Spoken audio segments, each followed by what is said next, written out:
আমার সৌভাগ্য হয়েছিল এই নারায়ণগঞ্জের কৃতি সন্তান এইরকম নেতা শতাব্দীতে একজন হয় কিনা সন্দেহ। জনাব আলহাজ মতিন চৌধুরী, মরহুম মতিন চৌধুরী সাহেবের সাথে আমার রাজনীতি করার, আর তারই সাথে রাজনীতি করেছি আমি জাকির খানের মাধ্যমে। আমার রাজনীতি গুরু সময়ের সাহসী সন্তান জাকির খানের মাধ্যমে। প্রিয় উপস্থিতি, আজকের এই অনুষ্ঠানের উপস্থিত হবেন আমাদের অনুষ্ঠানের সম্মানিত সভাপতি জনাব জাকির হোসেন খান। ইতিপূর্বে আমাদের মাঝে এসে উপস্থিত হবেন।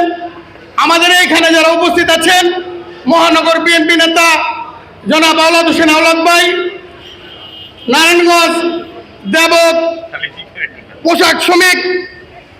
পোশাক মালিক সমিতির সম্মানিত সেক্রেটারি জনাব সুজন ভাই, আমাদের মাঝে উপস্থিত আছেন প্রজন্ম দলের অন্যতম নেতা জনাব সলিমুল্লাহ করিম সেলিম ভাই, আমাদের মাঝে উপস্থিত আছেন বাংলাদেশ কেন্দ্রীয় স্বেচ্ছাসেবক দলের সাংগঠনিক সম্পাদক জনাব এরশাদ ভাই, আমাদের মাঝে উপস্থিত আছেন জনাব দিদার খন্দকার, আমাদের মাঝে উপস্থিত আছেন অন্যান্য স্থানীয় এলাকার বিএনপি, যুবদল, ছাত্রদল নেতৃবৃন্দ, সংগ্রামী সাথী বন্ধুরা আমার। আমি আমার সংক্ষিপ্ত বক্তব্যে আজকে স্মৃতি উচ্চারণ করতে চাই শহীদ প্রেসিডেন্ট জিয়াউর রহমান, মরহুম বেগম খালেদা জিয়া এবং আলহাজ মতিন চৌধুরী সাহেবের রূহের মাগফিরাত কামনা করে আমি আমার বক্তব্য উপস্থাপন করতে যাচ্ছি।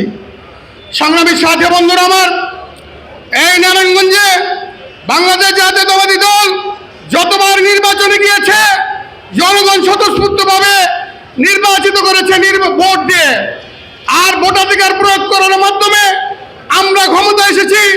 আমরা যতবারই ক্ষমতা এসেছি দলমত নির্বিশেষে 1 থেকে 5 আসন পর্যন্ত সকল এমপি একত্রিত হয়ে আমাদের এই নারায়ণগঞ্জের উন্নয়নের কাজে একত্রতাবাদ ঘোষণা করেছি। আপনারা অবগত আছেন, ফ্যাসিস্ট সরকার দীর্ঘ 17 বছর ভোটবিহীন নির্বাচনে, ভোটবিহীন তাণ্ডবে এই বাংলাদেশে নারায়ণগঞ্জকে পরিচালিত করেছেন।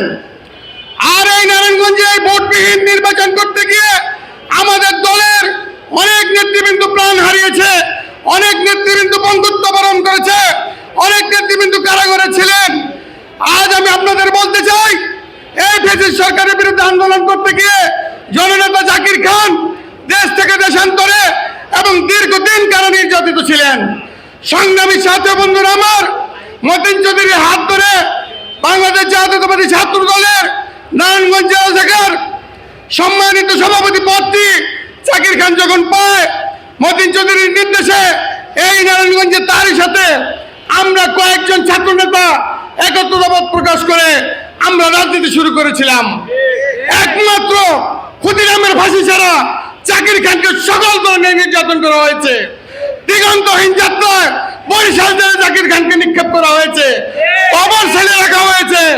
সংগ্রামী সাথী বন্ধু আমার, জাকির খান আজ নারায়ণগঞ্জের মাঠে হাটে ঘাটে কোনো বিষয়ে যদি আলোচনা উঠতে যায়, বিএনপি নাম বলতে গেলে জাকির খানের নামটি বলতে হয়। সংগ্রামী সাথী বন্ধু আমার, আমি আমার বক্তব্য দীর্ঘায়িত করবো না। সংগ্রামী সাথী বন্ধু আমার, আমি গভীরভাবে সেই সকল নেতার রূহের মাগফিরাত কামনা করছি। জনাব রফিক কমিশনার, জনাব আলহাজ জান্নাতুল ফেরদৌস,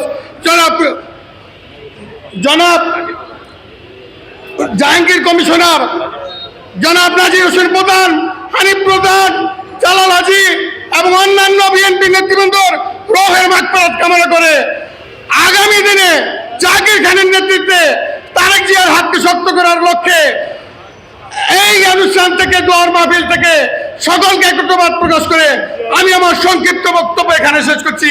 বাংলাদেশ জিন্দাবাদ।